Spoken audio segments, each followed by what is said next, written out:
Qui est adepte des jeux de société ici? Jeu de cartes. Ah oui. Les cartes. Monopoly, bonne paye. Il n'y a que des personnes saines ici. Yes. Ça ne m'étonne Mais pas. c'est la chronique santé, bien-être dans sa tête. Qu'est-ce qui se passe? Bah oui, c'est pour ça, on y va. Mais alors- Ah, Mais pardon. les jeux de société, quel est le rapport? Qui êtes-vous, madame? Quel est le rapport des jeux de société?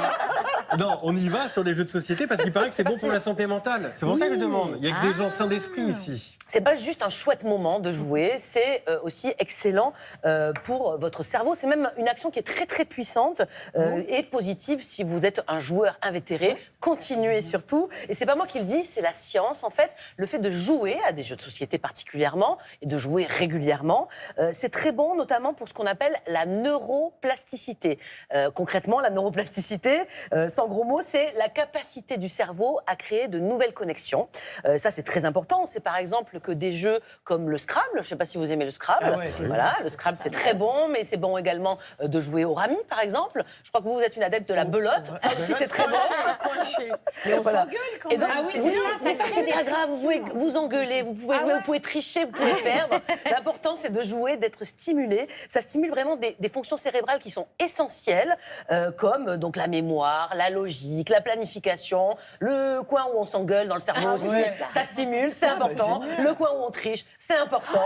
L'important, c'est de stimuler. Donc jouer, La stimuler. mauvaise foi est cautionnée. Exactement, c'est ça l'endroit où je vous autoriserai à avoir de la mauvaise foi. Quoi qu'il en soit, c'est bon et ça aide le cerveau à bien vieillir. Mais justement, alors vous avez amené un jeu de cartes. Oui. Est-ce qu'on peut se neuroplastifier le cerveau Alors là, en celui-ci, direct? c'est un jeu un peu spécial. C'est un jeu vraiment qui est bien-être psy, on va dire. C'est un jeu de développement personnel. Ça s'appelle La Psy en boîte aux éditions Le Duc. C'est un jeu de 60 cartes de développement personnel. Alors n'ayez pas peur, il n'y a rien de gênant. Hein. Vous n'allez pas vous livrer sur le canapé si vous y jouez à Noël en famille.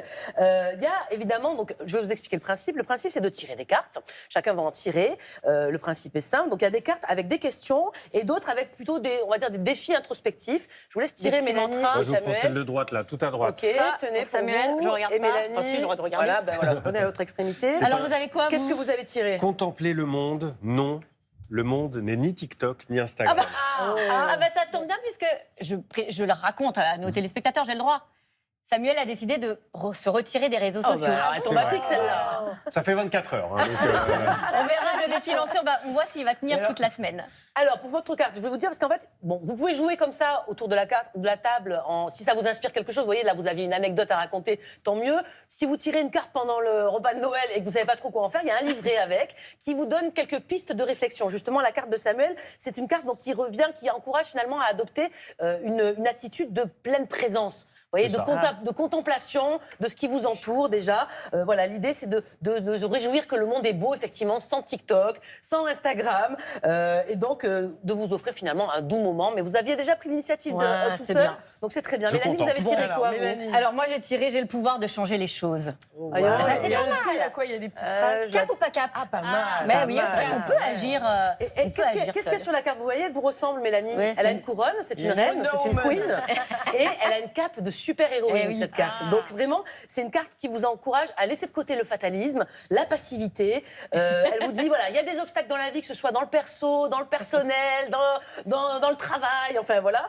Et surtout, mettez votre cape de super-héroïne Ok. et tout est au fond de vous, Mélanie, pour réussir. Je vais Ça vous réussir, inspire? je vais changer les choses. Mais, Mélanie, au-delà du côté ludique, il y a aussi des bénéfices pour le psychisme. Tout à fait, parce que quand on joue, là, vous voyez, on vient de partager quelques minutes. Quand on joue, qu'est-ce qu'on fait? On rit, on se dispute, on perd, on gagne. Et même quand on perd, ça marche. C'est très bon, ça stimule de bonnes hormones, les hormones qui sont la dopamine, la sérotonine. Mais quand on perd, ça va être plutôt la colère. Mais en tout cas, ça agit dans le cerveau On et ça crée du phosphore. lien, quoi. C'est ça qui est bon, ça fait diminuer le stress, l'anxiété. La plupart du temps, quand même, quand on joue, on rit en groupe. Et ça, c'est très bon.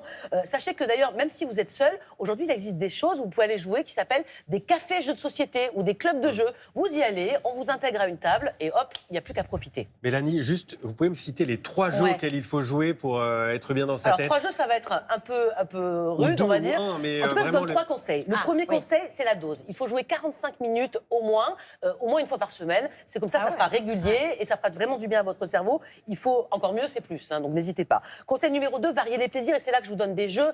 Il faut surtout changer de jeu régulièrement. Si vous jouez tout le temps au Scrabble, ça ira pas. Jouez un peu au Scrabble, au Risque, au Dixit pour l'imagination. Chaque jeu va stimuler une zone différente différentes du cerveau, et c'est ça qui nous intéresse. Et il y avait un troisième. Et troisième conseil, pardon, jouer ensemble, vous l'avez compris. et en restez vrai. pas- Il y a des gens qui jouent sur leur téléphone, Ah oui, vous pas savez. les jeux vidéo. Non, jouer ensemble et en vrai. C'est ça le troisième conseil. Eh bien, je vais vous inviter tous pendant les vacances à une petite partie de loup-garou. Voilà. tiens. Ah, très bon le loup-garou. Merci Mélanie.